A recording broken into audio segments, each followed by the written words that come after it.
Hola a todos, bienvenidos a Amigos TIC. Buenos días, buenas tardes y buenas noches. Y empezamos una emisión muy especial con un tema global, de interés global, de actualidad. Pero antes presento a mis amigos TIC muy brevemente. Santiago Pinzón Galán, desde alguno de sus latifundios, en Colombia, ¿Cómo? Uruguay, ¿dónde está usted? Aquí en la inmensa ciudad de Chapinero, la localidad de los pocos cachacos que quedamos, me identifico. Buongiorno, buonanotte, buonasera, un placer estar acá. Muy bien, don Santiago, bienvenido. Jorge Restrepo, PhD, ¿desde Zipaquirá o desde Cajicá? Desde Cajicá, desde Cajicá, hoy no estoy desde Atelier, un colegio del siglo XXI para el siglo XXI. Muy bien, don Jorge, bienvenido. Y a mí siempre se me olvida, pero Víctor sí lo hace. Soy Mauricio Jaramillo Marín, director del medio de comunicación Impacto TIC. Y hoy no estamos completos, Santiago. Hoy no nos acompañan Emilia Falcao Restrepo y el famosísimo profesor milenario Víctor Solano, a quienes saludamos y esperamos tenerlos la próxima semana. Tenemos un invitado muy especial que nos va a hablar de unos temas que a Jorge le apasionan, a mí también y seguro que a Santiago también. Y se trata de Héctor Portuale. Héctor, bienvenido. Es un gusto estar con ustedes. Bienvenidos. Hola Héctor. Qué gusto, Héctor, Santiago. Hola, Julio. Hola, Mauricio. bienvenido. Y bueno, hago Hola una Héctor, bienvenido. presentación muy breve de Héctor. Héctor es el líder hoy del movimiento Salud 2030. Héctor es un apasionado de la salud y desde 2020 lleva trabajando en estos temas, tiene un MBA del IAE Business School. Héctor es filósofo con formación humanista, pero con un enfoque también en innovación, en tecnología, y además ha sido parte de empresas del sector farmacéutico como Roche, Novo Nordisk.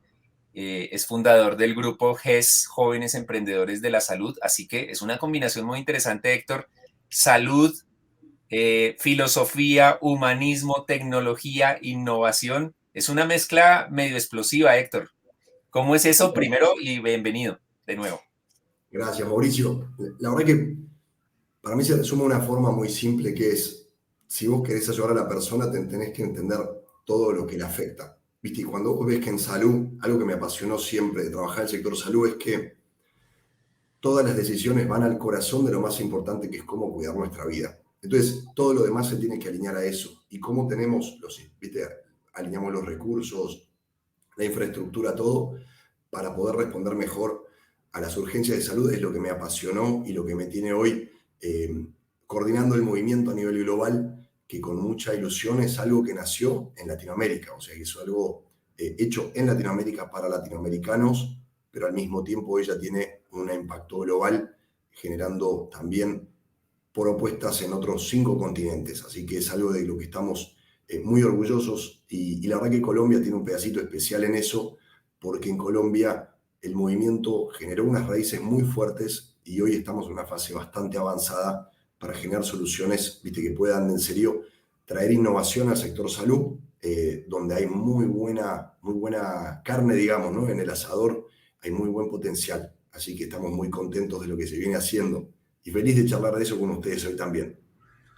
Fantástico, Héctor, Héctor. Ojo con Santiago, que él hace unas preguntas, a veces que hace 5 en una, pero tranquilo, con paciencia. Santiago, adelante. Héctor, vas a ver que a lo largo de nuestra conversación, si algo es protagonista son los fake news de Mauricio. Entonces, hay que tener paciencia sobre ese tema y por allá en algún juzgado vamos a lograr que se desvirtúen todas esas cosas de Mauricio. Lo que Eh, pasa es que, Santiago, hay pruebas en que usted hizo una pregunta de 7 minutos con 5 puntos en un Twitter Space, así Para que 10 personas. eso va a estar complicado. Pero bueno, adelante. y el otro tema para Héctor es que aquí no hay bullying, hay mucho coaching con el invitado o entre nosotros, entonces paciencia infinita. Pero ya que me dejaron hablar, porque no me han dejado hablar, y hago la única pregunta por ahora para que no me regañen, es ¿qué significa Movimiento Salud 2030 y transformación digital? O sea, ¿cómo han relacionado esos dos? Igual, Santiago Movimiento Salud 2030 nace de ver que estamos hablando de los mismos problemas de salud hace 10 años y tenemos un montón de nuevas herramientas para poder hacerle frentes que todavía no calaron en la discusión porque no encontramos los mecanismos de política pública o de trabajo conjunto, de tener a las personas correctas con el expertise en salud y con el expertise en innovación, trabajando en lugares donde esas soluciones puedan tener un impacto directo en la población, ¿no? O sea, hay mucho de piloto, hay mucho de concepto, mucho de white paper o de estudios, pero cuando se trata de cómo empezamos a hacer un sistema de salud que no sea como el que venimos usando por los últimos 100 años, porque Santiago, si vos pensás hoy cómo nos cuidamos cuando vamos a un hospital, no cambió mucho en los últimos 100 años. O sea, la estructura de cómo se financian los hospitales, etcétera, viene siendo la misma. Y entonces esa coyuntura donde se mezcla la innovación con salud viene justamente para decir, pero si el sector del retail, el sector de la banca, nos dejaron patas para arriba con empresas muchas colombianas, o sea, tenemos un Rappi, tenemos empresas que están escalando y haciendo una disrupción tremenda que nos pasa con salud, que es lo más importante donde tenemos que innovar. Entonces, ese es el punto de dolor donde viene el movimiento. A ver cuáles son las políticas públicas que aceleran pensar en sistemas de salud, como con las soluciones que se están usando en otras industrias, de las cuales vos, Santiago, digamos, estás en tu salsa porque justamente estás viendo toda esa evolución, ¿viste?, en Colombia, y justamente ver cómo podemos hacer que eso mismo pase en salud. Y lo que vemos, Santiago, es que una de las cosas que nos faltan en América Latina para eso es estar más unidos de la mano entre el que hace las decisiones de política pública, el que genera las propuestas desde el sector privado, el que puede financiarlas y el que puede traer el expertise desde el sector académico. Entonces, fíjate que se hizo una muy buena combinación, si me lo permite, una muy buena salsa en lo que estamos haciendo en Colombia, porque estamos trabajando primero en un problema que es tremendamente importante, que es cómo poder generar modelos donde vos empieces a curar antes del que el problema pase. Y cómo podés generar un incentivo para que todo el sistema de salud busque ser más preventivo. Entonces, a ver, quizás uno dice, no, bueno, pero a ver, como demasiado teórico, ¿no? Pero si tú puedes tener una compañía de seguros de autos donde frene el incidente antes de que ocurra, bueno, pues salvamos vidas, ¿no? Entonces, en salud nos pasa lo mismo, que a veces ya vemos venir que una persona va a tener una complicación, pero el sistema está acostumbrado a tratar a la complicación una vez que ya el dolor ocurrió, el infarto ocurrió. Bueno, en Colombia lo que estamos tratando de hacer es, bueno, cuando vemos que la cosa empieza a generar signos de que necesita un cuidado más atento, prevengamos la hospitalización y tengamos un modelo que incentive eso. Y la verdad que es un orgullo estar trabajando con emprendedores de primera línea en sectores muy disruptivos. O sea, tenemos, por ejemplo, a Coco, que trabaja en el sector de lo que es inteligencia artificial, Vive, que es un emprendimiento que trabaja muy de la mano con visitadores sociales y que conoce muy bien la coyuntura rural. Entonces, lo que tratamos de hacer es que estos modelos de prevención vayan a la población vulnerable, que a veces hasta tiene dificultades de conectividad, que es un tema muy presente en la agenda colombiana Santiago de Salud. El Ministerio de Salud hace 2 días en la Javierana estuvo anunciando un poco toda la estrategia de interoperabilidad en el plan de 10 años de salud digital, que la verdad que es algo que me enorgullece mucho como latinoamericano ver que estamos teniendo gobiernos más allá de las coyunturas, pero como esto es una política de Estado porque ya viene hace varios años en Colombia, que miran a largo plazo armar infraestructuras para nuevos sistemas de salud. Así que bueno, un poquito eso es lo que estamos haciendo, Santiago. Lo bueno de la gente que te hace muchas preguntas es que podés responder la que quieras, así que creo que eso está buenísimo, Santiago, y hay que usarlo para el mérito de cada uno. No, gracias Héctor por la solidaridad, ya no me siento solo, ya podemos hacer esto una muy buena experiencia porque me sentía muy marginado aquí. Lo bueno es hacerla una a una y no 5 de una vez como lo hace Santiago, pero como también lo hace Mauricio permanentemente. Hablamos entonces, Héctor, del ecosistema de salud, que uno identificaría rápidamente gobierno, por supuesto, universidades, grandes empresas, y mencionabas emprendedores. pero si nos puedes ampliar un poco como ese foco de cuál es ese ecosistema que hay alrededor de la salud y por supuesto involucrado en el movimiento Salud 2030.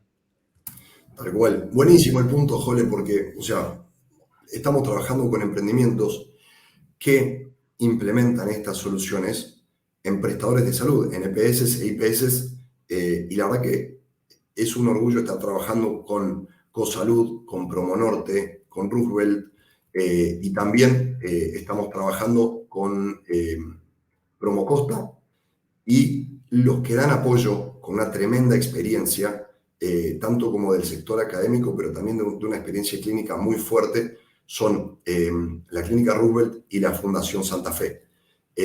Entonces se vuelve un maridaje, si me permitís la expresión, muy sólido, muy robusto, porque hay emprendedores con expertise en sectores específicos. Como comentaba, no solo estaba Coco Vive, sino que también está Alerta Médica y después Docti, Katia y Resolve, que es un emprendimiento que en sus áreas tiene una tremenda especialidad.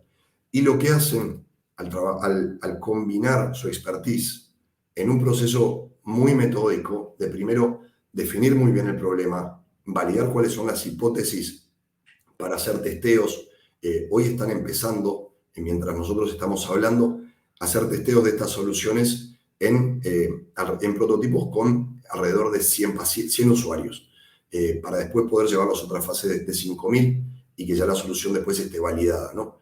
Que no es fácil en temas de salud. ¿Por qué? Porque estás cuidando vidas. Entonces tenés que estar seguro de que lo que vas a hacer esté pensado mismo en el prototipo, ¿no? En todas las aristas, porque estás justamente tratando vidas humanas, cosa que quizás en otros ambientes de la innovación pues no necesita ese nivel de hacer, digamos, de cuidado o de profundidad, con todo el mérito a otros modelos de innovación. Pero el hecho de trabajar, Jole, con entidades que tienen mucha pericia, mucha experiencia también en innovación digital. Hace poco hablamos con alguien de la fundación de la Clínica Roosevelt, que decía, mira, o sea, nosotros hicimos estudios donde si tú migras a modelos de atención digital, disminuyes hasta un 70% de los costos, asegurando un mejor cuidado y una mejor calidad. Y esas son las experiencias que Fundación Santa Fe, Clínica Roosevelt, trasladan a los emprendedores que co-crean con CoSalud y las demás IPS para poder transmitir todo ese know-how en modelos que sean escalables después. Entonces se arma un ecosistema muy interesante donde a la par trabajamos con Así Vamos en Salud, que es el partner estratégico, es el corazón del movimiento en Colombia. ¿Por qué? Porque tiene mucha experiencia de articular con el MINTIC, el Ministerio de Salud, entender en profundidad cuáles son los problemas, digamos, en política pública, pero ser muy proactivos. O sea, Así Vamos en Salud ha estado haciendo muchas propuestas de qué es lo que en el futuro de la salud de los colombianos es importante tener en cuenta. Así que, Jole, si te mareé mucho, o sea, trabajamos con el sector académico, un poco que marca la línea de las buenas prácticas, las IPS y EPS que abren sus puertas para implementar en concreto y no en teórico, emprendedores, y después también tiene mucho mérito. Y acá, Santiago, te invito a que te sumes después también, porque estamos con empresas que se meten de lleno a ver el expertise para también provocar sus propios modelos de negocio. Y ahí tenemos a Roche, que es empresa farmacéutica, a Boston Scientific, que también es empresa en el sector de la salud, y a la Fundación Santo Domingo, que son los que invierten en la financiación de los prototipos para después hacerlos escalables, pero al mismo tiempo ponen todo su expertise y también ven cómo estos modelos disruptivos pueden alimentar, digamos, la preparación que estas empresas corporativas necesitan también para estar, digamos, en un modelo innovador, ¿no? Así que, claro, como decimos en Argentina, Santiago, después te paso la gorra por Ani del futuro, a ver si hay otras empresas que estén dispuestas a sumarse al baile y a innovar también con su propio know-how y sumarse también a este grupo maravilloso que estamos haciendo en Colombia, el Movimiento Salud 2030.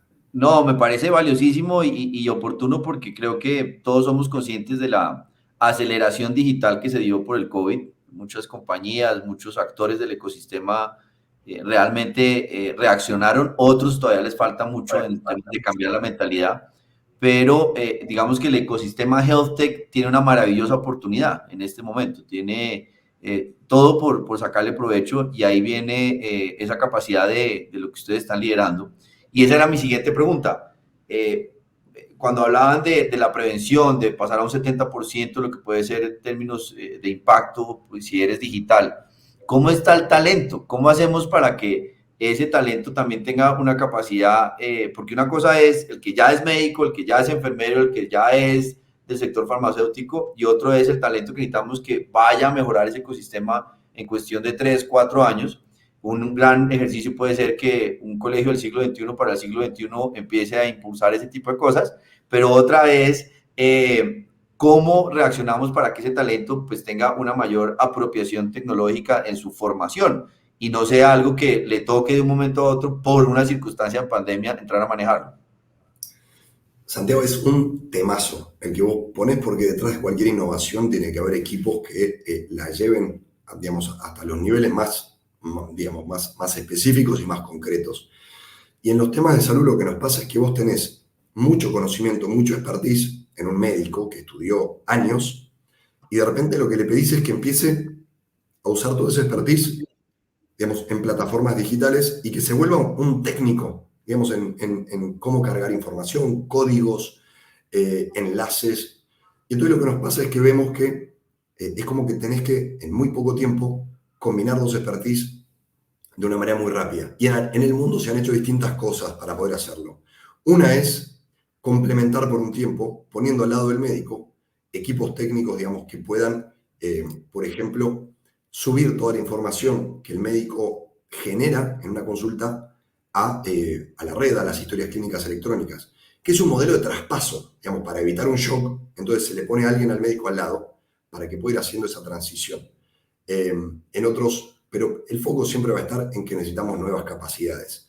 Colombia, la verdad que puso el acelerador en eso porque, digamos, está necesitando entrenar a todo un equipo médico nacional, digamos, a cualquier profesional, a tener habilidades digitales. Ya no es una opción. O sea, no podemos seguir pensando que el médico atiende en un lugar físico, y la pandemia nos lo dejó clarísimo, ¿no? O sea, tenemos, lo loco es que por los últimos 100 años, Santiago, siempre invertíamos, y cuando pensamos en salud pensamos en nuevos hospitales, nuevas salas de atención. Bueno, ahora estamos cambiando y o sea, cuando pensemos en salud de aquí al futuro, vamos a tener que pensar en redes de telemedicina.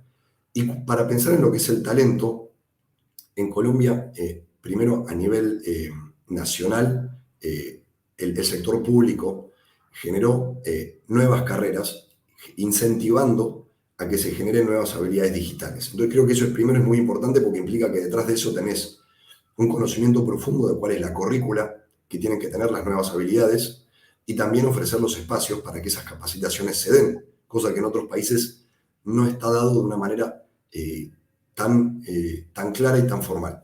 Y ya en Colombia se han formado, no quiero mentir, pero entre o 2.000 o 5.000, ¿no? Frente al, digamos, como no tengo el dato exacto, te pongo un margen. Y creo que ya tenemos entre 2.000 y 5.000 personas que se capacitaron en introducir los datos médicos en lo que son las historias clínicas digitales y todo el sistema de información en salud que viene promoviendo, digamos, el MINTIC junto con el Ministerio de Salud en toda la estrategia de interoperabilidad digital, muy en línea con las estrategias de carpeta del ciudadano, acceso único, etcétera, ¿no? Así que hay también un par de felicitaciones a Colombia, porque mientras en Brasil, por ejemplo, son 1 millón los que ya tienen como ciudadanos acceso a su carpeta única, en Colombia son 1.100.000, y pensemos que Brasil tiene una población 5 veces más grande. Entonces, en cuanto a proporción, digamos, no es cuestión de compararse con el vecino para estar mejor, pero hay mucho que Colombia viene haciendo, y para el emprendedor eso significa que hay una plataforma sobre la cual operar, cosa que en otros países no se está mirando al emprendedor como un proveedor de soluciones en salud, y en Colombia hay una conciencia fuerte en armar una plataforma que esté abierta a soluciones digitales propuestas por el sector privado, por innovadores, y creo que eso es una mina, no diría de oro, pero es una mina de oportunidades para el futuro de la salud en Colombia. Héctor, a pesar de que cuando hablamos de salud digital, pues hay muchísimas aristas, ¿no? La de los médicos, la del talento que toca Santiago, que es fundamental. Eh, Uno de los focos, o tal vez el foco más grande del Movimiento Salud 2030 es fortalecimiento de políticas públicas. Aquí ya nos has adelantado algunas cosas, pero ¿cómo ves las políticas públicas en salud en Colombia y cómo estamos con respecto a la región? ¿Y qué debilidad, o bueno, ahí ya entrando en detalles, qué debilidad, qué fortaleza encuentras en nuestro país en ese campo? Buenísimo, Mauricio. Empezando por la región, el Banco Interamericano de Desarrollo es muy vocal en esto y lo dice muy, muy claramente. O sea, estamos teniendo información de que el 70% de las muertes que ocurren en Latinoamérica ocurren por una baja calidad de atención médica. Esto no nos puede, Mauricio, ser indistinto. Porque lo que estamos diciendo es que el 70% de las muertes en la región ocurren porque no lo estamos tratando bien a la persona, porque no tenemos los recursos médicos, porque no tenemos las capacidades, porque no atendemos a tiempo, por un tema de calidad y no de acceso. Entonces, no nos puede dejar tranquilos el hecho de decir necesitamos repensar cómo estamos dando respuestas a la salud de las personas que nos rodean. Empezando, digamos, de ese imperativo, una cosa muy positiva que tiene Colombia es que ya vino trabajando hace tiempo en una ley de interoperabilidad, regulaciones, articulaciones entre el Ministerio de Ciencia y Tecnología, el Ministerio de Salud, que uno podría decir, bueno, pero eso es necesario, es imperativo. Ojo, porque cuando vos vas a otros países, la ruta de 10 años de transformación digital en salud quedó en un cajón. Y hace 2 días en Colombia se acaba de anunciar, digamos, los siguientes 10 años. Podemos decir después de que hay mucha oportunidad por delante, exactamente. O sea, yo me imagino que quizás proveedores de salud más pequeños tendrán muchísima incertidumbre respecto a qué pasos ellos tienen que seguir para subirse a esta estrategia digital nacional y genera un montón digamos, de dudas. Entonces, cómo generar capacidades digitales en sistemas, en prestadores de salud que hoy, digamos, les cuesta ya hacer lo que están haciendo. Pero primero que hay un problema mayor que es hoy en salud no estamos respondiendo a las necesidades del usuario. Entonces la barra está ahí arriba y es eso lo que nos tiene que demandar a los que estamos en el sector salud, buscar cómo generar soluciones disruptivas. Ahora bien, en Colombia el proceso tiene una buena base, el desafío es cómo articular todo el sector para que se suba esa base y en el proceso cómo hacer que no se descuide la calidad del paciente, ¿no? Porque, o sea, el sistema de salud no lo puedes apagar para mejorarlo, ¿no? O sea, entonces el hecho es cómo cambiar el avión mientras vuela. Y bueno, primero que se necesita un montón de coraje, pero al mismo tiempo una visión compartida, y eso espero que el sector emprendedor lo cuide mucho a sus actores para que entienda los procesos de cambio que tienen que vivir, pero al mismo tiempo sea el principal embajador, ¿no? Porque en esto, Mauricio, nosotros cuando nos autodenominamos movimiento, lo que justamente nos caracteriza como movimiento es este llamado al cambio, este llamado a la acción, que tiene que ser un cambio de paradigma amplio a nivel social. No podemos seguir pensando en la salud como si fueran hospitales de ladrillo que curan la enfermedad una vez que ya apareció, sino que tengamos que empezar a pensar como un movimiento, una salud que trate al paciente donde está en el momento en que lo necesita según su propia condición, ¿no? Y parece muy bonito, digamos, en lo teórico, pero cuando empezamos en Colombia a implementar soluciones que puedan prevenir el accidente y remunerar a quienes tomaron un liderazgo en hacer que eso pase, entonces ya nos acercamos un poquito más. Y en Colombia hay muy buenas bases. Como uno dice, o sea, no hay que dormirse en los laureles. Está, viste, Colombia viviendo un proceso electoral en breve. Entonces, creo que es una invitación a todo colombiana y todo colombiano a, digamos, asumir qué es lo importante que se está haciendo en su sistema de salud en cuanto a la transformación digital para estar más cerca del usuario y buscar que la siguiente gestión cuide mucho eso, ¿no? Y lo tenga muy presente y no se borre con el codo lo que se escribe con la mano. Gracias, Héctor. Héctor, Santiago hablaba, y vos lo reafirmabas, que durante pandemia hubo como una transformación acelerada de muchos actores dentro del ecosistema de salud. Y creo que uno de esos actores que cambió rápidamente y que es el principal es el paciente, somos todos nosotros. Yo creo que antes de pandemia le decían a uno, es que va a ser una teleconsulta, y uno lo veía como una consulta, pues primero como de menor como impacto, de menor valor, incluso pues uno no estaba dispuesto a pagar lo mismo por una consulta física que por una virtual. Y creo que eso empezó a cambiar. De hecho, pues a mí, si es la primera consulta y tal, pues a mí yo prefiero que me la hagan virtual y luego ya con cierto diagnóstico, si ir a físico, si me tengo que ir a hacer algún examen o lo que sea.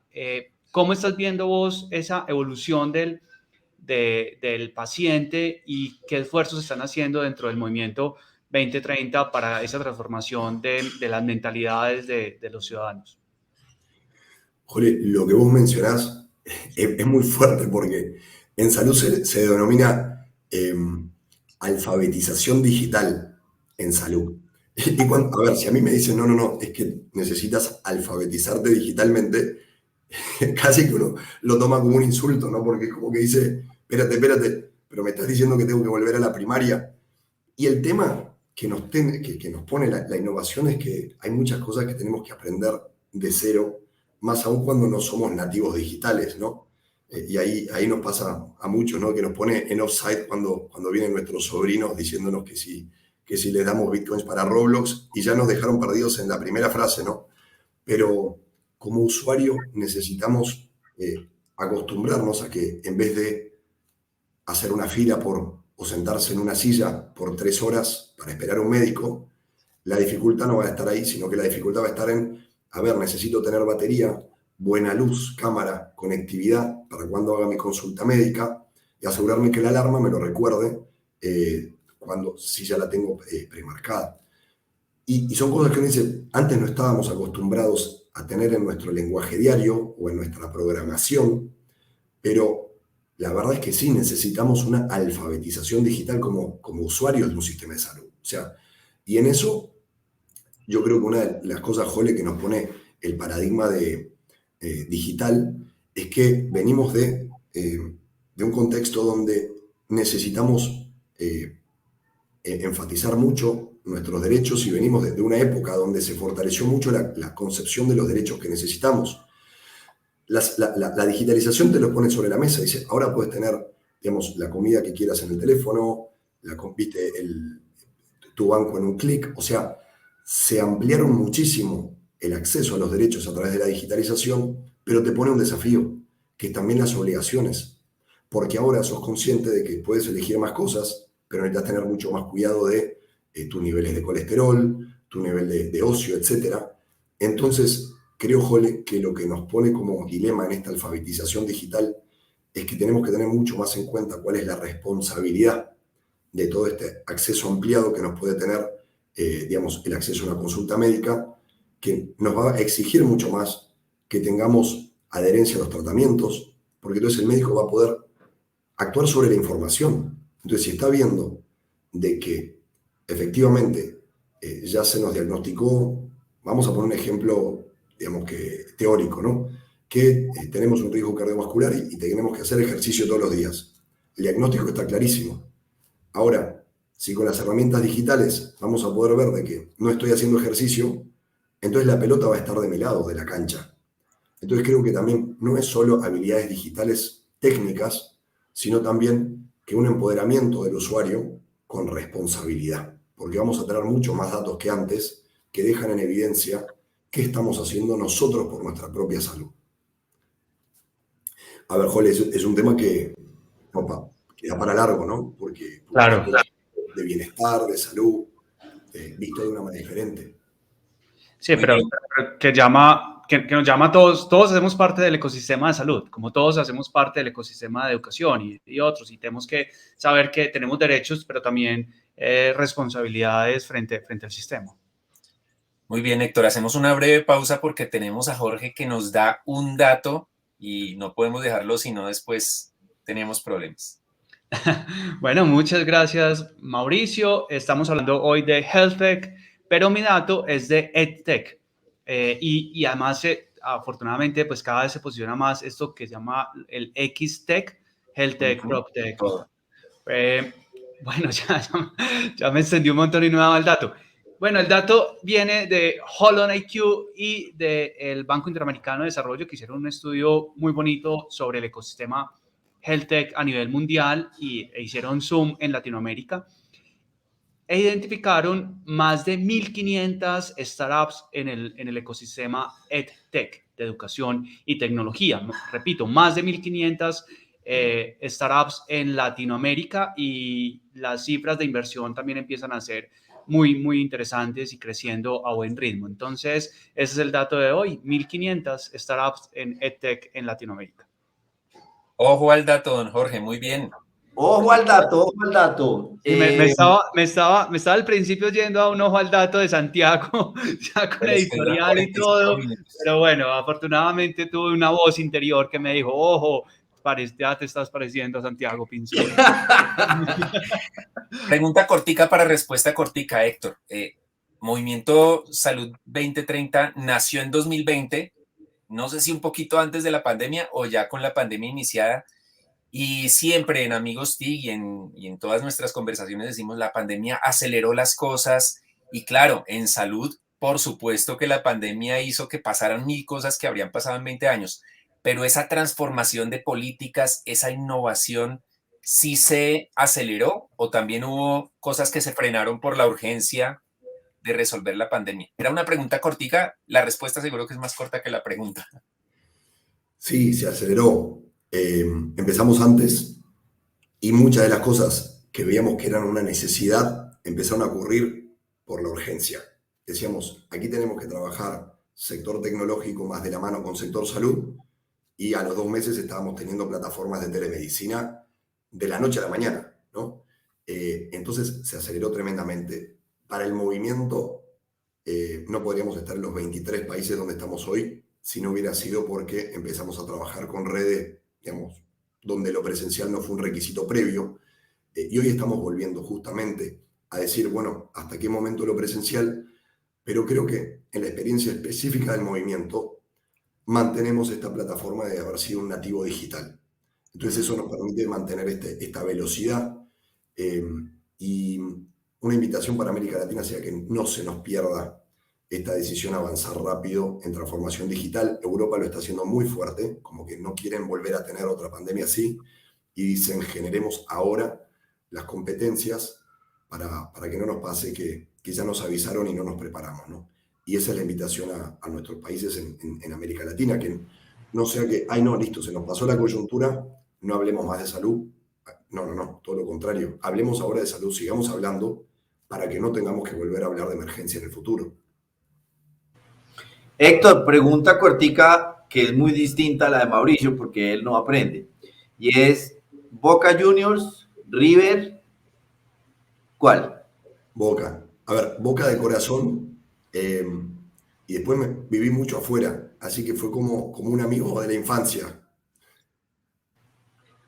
Segunda pregunta cortica, ¿cuáles son tus 2 libros? Mis 2 libros son, a ver, te la voy a hackear a la pregunta. Un podcast que es Masters of Scale, de Reid Hoffman, fundador de LinkedIn, me fascina. Y un libro que estoy disfrutando mucho es Tala, de Gabriela Mistral, porque es una latinoamericana que te habla del alma de América Latina, y no deberíamos perder eso, ¿no? ¿Cuál es la esencia de nuestro sabor, ¿no? Héctor, en Colombia el equipo tiene que ser Millonarios, ya que Movimiento Salud 2030 está en Colombia, el equipo en Colombia tiene que ser Millonarios, siempre el más grande en cada país, ¿no? Solo para aclarar que a los de Millonarios le dicen las gallinas, entonces son las gallinas colombianas, así que Fake news, fake news. no. Para que no te metas en problemas, mejor los leopardos. No sabe lo contestar. No sabe lo contestar. Atlético Nacional, Boca ha ganado Copa Libertadores, Nacional también, entonces ahí no sé. Pero limpiamente, bueno. Pues bueno. No lo afirmo, no lo niego. Héctor, si algún emprendedor, alguna empresa grande, alguien dice, yo quiero saber más de este movimiento, me quiero involucrar, ¿qué debe hacer? Movimientosalud2030.com o LinkedIn, Movimiento Salud 2030. Estamos teniendo muy buena interacción a través de los que nos contactan y les, digamos, respondemos al toque, como decimos aquí en Argentina. Así que ahí estamos abiertos para continuar este diálogo que inicia en este podcast espectacular. Héctor, cuarta pregunta cortica. ¿Cómo es el liderazgo de las mujeres en esta visión que ustedes están construyendo? ¿Cómo está ese talento? ¿Lo están haciendo? ¿Cómo podríamos identificarlas? ¿Quiénes son ejemplos? Yo sé que personas que nos acompañan estarían muy interesados en identificar cuáles son las embajadoras. Olga Gil, por ejemplo, es una de esas embajadoras, pero ¿quién más puede ser o conoces y podríamos tener en contacto? Definitivamente, Olga Gil, mucha visión, mucha experiencia en muchas áreas de salud distintas y que tiene una perspectiva de salud digital súper interesante para escuchar.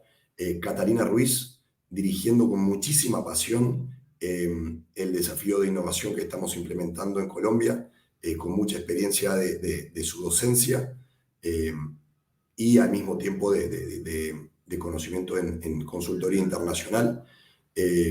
Así que esas dos son las líderes a las que sigo en cuanto a transformación en salud. Gracias, Héctor. Y hagamos una pausa rápida para saber qué está pensando en voz alta Mauricio Jaramillo. ¡Qué peligro! ¿Qué estará pensando?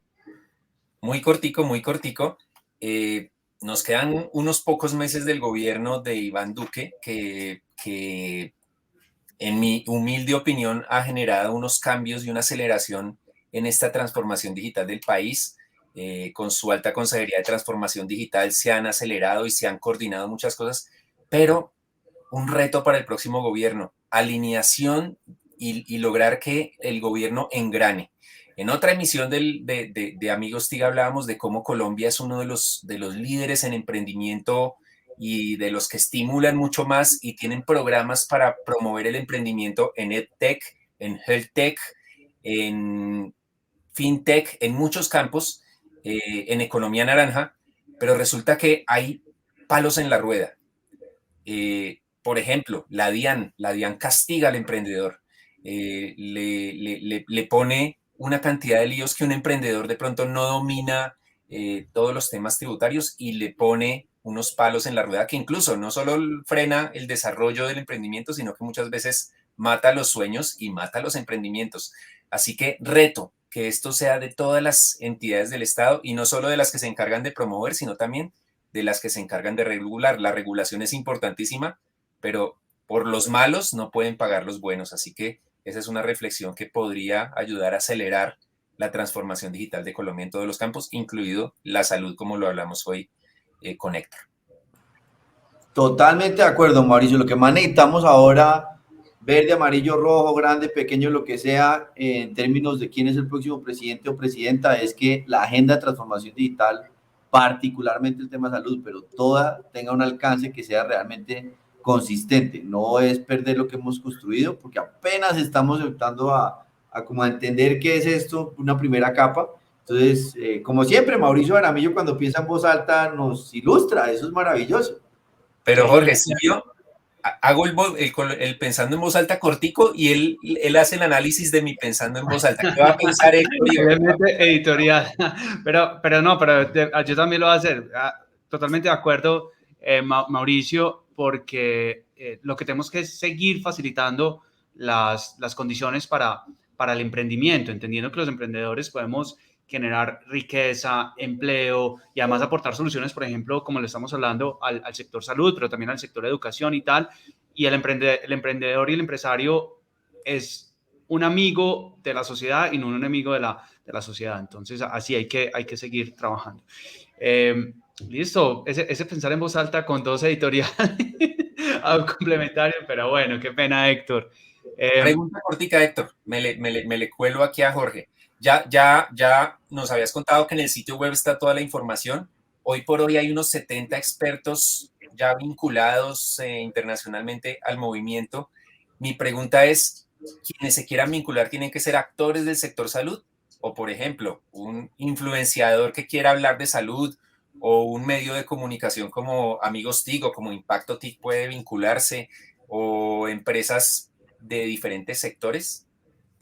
Exactamente, Mauricio, sí puede, ahí estamos, sí pueden vincularse eh, y trabajamos acompañando influencers porque la voz en salud es importante, poder acompañar esos cambios que acabamos recién de comentar, lo importante que es que como cada uno como influencer pueda marcar lo que es importante en mantener las agendas de salud digital, por ejemplo, eh, es un requisito esencial para generar estas transformaciones en salud. Entonces, sí, trabajamos con empresas, trabajamos con influencers, con amigos en el área de comunicación como ustedes, así que los invitamos a todos a ponerse en contacto con nosotros a través de movimientosalud2030.com. Héctor, ¿cómo estás viendo la educación de este nuevo talento? Los que están en este momento en las universidades están logrando eso que decías antes de incorporar dentro de su formación todo el tema tecnológico, análisis de datos, inteligencia artificial, y están las universidades metiéndose a dinámicas como Movimiento 2030, o todavía están muy alejadas? Sí, estamos trabajando con las universidades en toda la región. Te diría que hay algunas que son pioneras. El ejemplo mismo del CENS, el Centro Nacional de Sistemas de Salud de Chile, es una participación público-privada con un consorcio de 6 universidades que marca la línea. Y el CENS es quien está acompañando en Colombia a la estrategia de interoperabilidad. Entonces, las universidades están como pioneras. Ahora bien, cuando hablamos, Jole, de cómo estamos asegurándonos que todo aquel profesional que se está formando en el sector salud esté recibiendo las capacidades digitales, eso es muy dispar. Y por lo tanto la invitación es, seamos atentos cuánto de capacidad digital están incluyendo las currículas actuales en los programas de formación médica. Muy bien. Se nos ha pasado el tiempo volando. Don Santiago, Jorge, ¿alguna pregunta final cortica? Las mías son siempre corticas. ¿Cuándo vienes a Colombia y cuándo vamos a impulsar más esto? Bien. A ver, ahora yo creo que Colombia está, digamos, abarrotada en los vuelos porque después de Encanto, creo que todo el mundo quiere ir a Colombia a experimentar ese realismo mágico, ¿no? Y todos tenemos a Carlos Vives en el fondo de nuestra cabeza, para los que tenemos a niños pequeños especialmente. Así que no faltará en muy breve tiempo la oportunidad de visitar Colombia y ya estamos con el equipo del movimiento pensando cómo acompañar más de cerca y aprender de la innovación que está ocurriendo allá en breve. Pero hay un dato interesante, y es que, y esto no es con cuña, pero volar a Buenos Aires, Bogotá, Buenos Aires o Medellín, Buenos Aires era costosísimo. Era más barato ir a España o a otros destinos mucho más lejos. Y afortunadamente ya una aerolínea de bajo costo empieza a ir, y seguramente esos precios van a romper, y yo creo que el intercambio entre ambos países va a ser mucho mayor y va a quedar más barato ir a Buenos Aires. Ojo, Héctor, que seguramente ahí va a decir Santiago que se puede quedar en tu casa y eso, pero entonces No. ahí es donde empieza a ser complicada la cosa. Yo pido lo que ellos me dicen que pida en privado, pero no lo dicen en público. Si vamos a Buenos Aires, nos comemos una buena carne y nos tomamos un buen vino. Definitivamente, eso sí. Acá está el asadito con Malbec. ¡Eso! Perfecto. Y vamos a ver al Boca. Eso, ya, no, Mauricio ahora sí va a Buenos Aires con esa invitación, ya. Sí. Le ponemos Muy bien, fecha. pues se nos acabó el tiempo. Tuvimos hoy a Héctor Portualé, un apasionado filósofo, pensador y también innovador digital en salud, que nos inspira y además está ayudando a que Colombia y Latinoamérica avancen más rápido de lo que pensábamos en salud digital y en transformación de sistemas de salud. Héctor, muchísimas gracias. Un gusto estar con ustedes. Gracias, Héctor. Un Muchas abrazo. gracias. Un saludo a los amigos TIC y recuerden, estamos en Caracol Podcast Amigos TIC. Saludos a todos. Saludos.